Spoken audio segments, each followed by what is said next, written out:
নমস্কার, আপনারা দেখছেন আইকনিক বাংলার সংবাদ ধারা। আজকে এখন জানাচ্ছি দেশীয় ও আন্তর্জাতিক ঘটে যাওয়া সেরা বাছাই করা গুরুত্বপূর্ণ খবরের আপডেট। বিস্তারিত প্রধান সংবাদগুলি জানানোর আগে একবারে শুরুতেই দেখে নিই আজকে সদ্য ঘটনার হেডলাইন। এসএসসি 44,000 নিয়োগ প্রক্রিয়ায় বাধা দিল না হাইকোর্ট। পবিত্র প্রয়াগ কুম্ভের 4 মাস পরেও মেলেনি ক্ষতিপূরণ, পদপিষ্ট কাণ্ডে তোপ হাইকোর্টে। হানিমুন মার্ডার, মেঘালয়ের স্বামী খুনে প্রেমিকা সহ গ্রেপ্তার সনম। পুরীর মন্দিরে 2 কিলোমিটারের মধ্যে মদ মাংস খাওয়া যাবে না, বিধি আনছে সরকার। স্মার্ট মিটার বসানো বন্ধ গৃহস্থের বাড়িতে, বিজ্ঞপ্তি জারি করল বিদ্যুৎ দপ্তর। দুবার পিছিয়ে পড়েও সমতায় ফেরা, 120 মিনিটের লড়াইয়ের শেষে 2-2 গোল। আইসিসির হল অফ ফেমে ধোনি। সুপ্রিয় দর্শক, দিনের সেরা গুরুত্বপূর্ণ ও এখনকার তাজা আপডেট সংবাদ পেতে অবশ্যই আমাদের চ্যানেলটিকে সাবস্ক্রাইব করে রাখুন। এখন আসছি বিস্তারিত খবরে। এসএসসি 44,000 নিয়োগ প্রক্রিয়ায় বাধা দিল না হাইকোর্ট। বাতিল হয়েছে প্রায় 26,000 শিক্ষক শিক্ষাকর্মীর চাকরি। সুপ্রিম কোর্টের নির্দেশ মতো নিয়োগের নতুন বিজ্ঞপ্তি জারি করেছিল স্কুল সার্ভিস কমিশন বা এসএসসি। সেই 44,203 পদের নিয়োগ প্রক্রিয়া বাধা দিল না কলকাতা হাইকোর্ট। এসএসসির বিজ্ঞপ্তি বিরোধিতা করে উচ্চ আদালতে একাধিক মামলা দায়ের হয়েছিল। সোমবার সেগুলি দ্রুত শুনানির আর্জি খারিজ করে দিয়েছে বিচারপতি সৌগত ভট্টাচার্যের সিঙ্গেল বেঞ্চ। হাইকোর্ট স্পষ্ট জানিয়ে দিয়েছে, এখন নিয়োগ প্রক্রিয়া হস্তক্ষেপ করা হবে না, ফলে গোটা বিষয়টি আর কোনো বাধা রইল না বলে মনে করা হচ্ছে। পবিত্র প্রয়াগ কুম্ভের 4 মাস পরেও মেলেনি ক্ষতিপূরণ, পদপিষ্ট কাণ্ডে তোপ হাইকোর্টে। মহাকুম্ভে প্রাণ কেড়েছে সরকারি অব্যবস্থা। প্রয়াগরাজে পদপিষ্ট ঘটনার পর সেই ব্যর্থতা ঢাকতে ক্ষতিপূরণের আশ্বাস দিয়েছিল যোগী প্রশাসন, কিন্তু গাল ভরা ঘোষণায় সার 4 মাস কেটে গিয়েছে, কিন্তু ক্ষতিপূরণ কজন পেয়েছে? কতজন মৃতকে পদপিষ্ট ঘটনায় তালিকাভুক্ত করা হয়েছে? কতজনের দেহে ময়না তদন্ত হয়েছে? এই সব প্রশ্নই ধোঁয়াশায় ঘেরা। কেউ ঘুরছে প্রশাসনের দরজায়, কেউ আবার হাল ছেড়ে দিয়েছেন। কিন্তু আর্থিক সাহায্য না পাওয়ায় বিহারে এক স্বজনহারা পরিবারের মামলা করতেই ফের বেআব্রু হয়ে গেল যোগী সরকারের প্রতিশ্রুতির কোলে। রীতিমতো তুলোধনা করে এলাহাবাদ হাইকোর্ট সাফ জানিয়ে দিল, সময়ের মধ্যে মৃতের পরিবারের হাতে ক্ষতিপূরণের টাকা তুলে দিতে সরকার বাধ্য। গত শুক্রবার বিচারপতি সৌমিত্র দয়াল সিং ও বিচারপতি সন্দীপ জৈনের বেঞ্চে এই মামলার শুনানি ছিল। বিচারপতিরা জানিয়েছেন, ওই মহিলার পরিচয় রাজ্যের কাছে অজানা নয়। তাছাড়া বিপর্যয়ের জন্য তাকেও কোনোভাবে দায়ী করা যায় না। এমন অপূরণীয় ক্ষতির পর স্বজনহারা পরিবার কি সরকারের কাছে ভিক্ষা চাইবে? তাই সরকার যদি দাবি করে মৃতের পরিজনের ক্ষতিপূরণ আবেদন জানায়নি, তা অজুহাত ছাড়া কিছুই নয়। ডিভিশন বেঞ্চ জানিয়ে দিয়েছে, সরকার কোনো ক্ষতিপূরণ ঘোষণা করলে সময়ের মধ্যে যথাযথ সম্মানের সঙ্গে তা স্বজনহারা পরিবারের হাতে তুলে দিতে সরকার বাধ্য। এরপরই নাগরিকদের প্রতি সরকারের দায়িত্ব স্মরণ করিয়ে দিয়েছেন 2 বিচারপতির বেঞ্চ। জানিয়েছেন, কুম্ভমেলা সুষ্ঠুভাবে পরিচালনার দায়িত্ব ছিল রাজ্য প্রশাসনেরই। প্রশ্ন উঠছে, মৃতের সংখ্যার মতো ক্ষতিপূরণ প্রাপকদের প্রকৃত তালিকাতেও কি গরমিল করছে যোগী প্রশাসন? নাড়াচাড়া পড়লে সেটিও প্রকাশ্যে আসবে। আগামী 18 জুলাইয়ের মধ্যে এই মামলা আবার শুনানি হবে। হানিমুন মার্ডার, মেঘালয়ের স্বামী খুনে প্রেমিকা সহ গ্রেপ্তার সনম।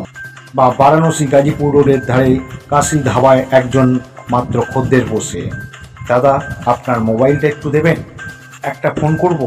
রাত তখন 1টা।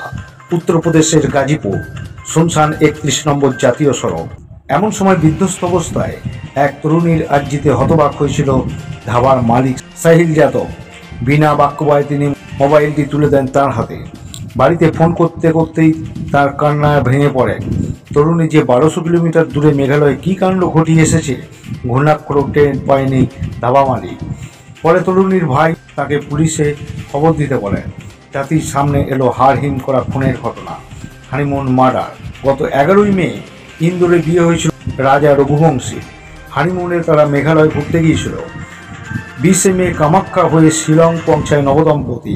গত 23 মে সোহরা বা চেরাপুঞ্জি বেড়াতে গিয়েছিল। উধাও হয়ে যান দুজনে। 11 দিন পর একটি খাদ থেকে উদ্ধার হয় পরিবহন ব্যবসায়ী রাজার ক্ষতবিক্ষত দেহ। উদ্ধার হয় একটি চপারও। তবে নববধূ কোনো খোঁজ মেলেনি। সিট গঠন করে সিসিটিভি ক্যামেরা ফুটেজ পরীক্ষা, ফিগার ডগ, ড্রোন সোনমকে খুঁজতে কিছু বাদ রাখেনি মেঘালয় পুলিশ। তাকে অপহরণ করে বাংলাদেশে পাচারের জল্পনা ছড়ায়। কিন্তু এদিন সোনমের খোঁজ পাওয়ার পর জানা যায় তার হার মানবে থ্রিলার সিনেমা কিং ওয়েব সিরিজেও। মেঘালয় পুলিশ জানায় রাজাকে খুনের মাস্টারমাইন্ড স্বয়ং সোনম। প্রেমিকের সঙ্গে প্ল্যান করেই সেই খুন করেছে স্বামীকে। রবিবার রাতে গাজীপুরে ওই ধাবা থেকে ফোন পেয়ে সোনমের খোঁজে হাজির হয়ে যায় পুলিশ। পরিচয় নিশ্চিত হওয়ার পরেই তাকে থানায় নিয়ে যাওয়া হয়। পরে গ্রেপ্তার হন সোনম। ইন্দোর এবং ললিতপুর থেকে পাকড়াও করা হয় সোনমের প্রেমিক রাজ সিং কুসো আরও 3 জনকে। পুরীর মন্দিরে 2 কিলোমিটারের মধ্যে মদ মাংস খাওয়া যাবে না, বিধি আনছে সরকার। বাঙালির অন্যতম পর্যটন ক্ষেত্র পুরী এবার আমিষে কড়াকড়ি। জগন্নাথ মন্দিরে 2 কিলোমিটারের মধ্যে মাছ, মাংস, ডিম বিক্রি বা খাওয়া কোনোটাই করা যাবে না। শুধু তাই নয়, নিষেধাজ্ঞা জারি করতে চলেছে মদের ওপরও। মন্দিরের পবিত্রতা রক্ষার এমনই সিদ্ধান্ত নিয়েছে উড়িষ্যার বিজেপি সরকার। রবিবার রাজ্যের আইন এবং আবগারি মন্ত্রী পৃথ্বীরাজ হরিচন্দন এই ঘোষণার পাশাপাশি জানিয়েছেন এর আওতায় পড়বে বারগুলিও। চলতি মাসের 27 তারিখে রথযাত্রা, তার আগেই এই নিষেধাজ্ঞা জারি হবে কিনা তা অবশ্য খোলসা করেনি মন্ত্রী। খুব শীঘ্রই এই নিয়ে বিধি আনতে চলেছে সরকার। গ্রাহক বিক্ষোভ রাজ্য জুড়ে, স্মার্ট মিটার বসানো বন্ধ গৃহস্থের বাড়িতে। বিজ্ঞপ্তি জারি করল বিদ্যুৎ দপ্তর। স্মার্ট মিটার বসানো নিয়ে বাংলার বিভিন্ন প্রান্তে বিক্ষোভ পায়। মাত্রাতিরিক্ত অভিযোগ তুলে চলতে থাকে আন্দোলন। এবার সারা রাজ্য জুড়ে গৃহস্থের বাড়িতে স্মার্ট মিটার বসানো বন্ধ করল রাজ্য বিদ্যুৎ দপ্তর। সোমবার এই নিয়ে একটি বিজ্ঞপ্তি জারি করেছে দপ্তর। তাতে স্পষ্ট বলা হয়েছে, বাণিজ্যিক প্রতিষ্ঠান, সরকারি অফিস এবং টেলিকমিউনিকেশন টাওয়ারে সফলভাবে স্মার্ট মিটার বসানোর পর গৃহস্থের বাড়িতে পরীক্ষামূলকভাবে এই মিটার বসানো হয়। এই অবস্থায় কিছু অভিযোগ আসায় সমস্ত গৃহস্থের বাড়িতে স্মার্ট মিটার বসানো আপাতত বন্ধ রাখা হলো। এদিকে স্মার্ট মিটারের প্রতিবাদে সোমবার বারাসাতে এক বিক্ষোভ ঘিরে তীব্র উত্তেজনা সৃষ্টি হয়। দুপুরে বিদ্যুৎ দপ্তর বারাসাত ডিভিশনের অফিসের সামনে আগুন লাগিয়ে যশোর রোড অবরোধ করেন গ্রাহকরা। দীর্ঘক্ষণ ধরে এই অবরোধ তীব্র যানজট তৈরি হয় গুরুত্বপূর্ণ রাস্তায়। পরে বিক্ষোভকারীদের একটি দল দপ্তরে গিয়ে লিখিত ডেপুটেশন জমা দেন। এ নিয়ে বিক্ষোভকারী জিতু তরফদার স্বপন দেবনাথ বলেছেন, স্মার্ট মিটার বসানোর ফলে বিদ্যুৎ বিল প্রায় দ্বিগুণ হয়ে গিয়েছে। স্মার্ট মিটারের বদলে পুরানো মিটার বসাতে হবে। এবার আসছি খেলার খবর।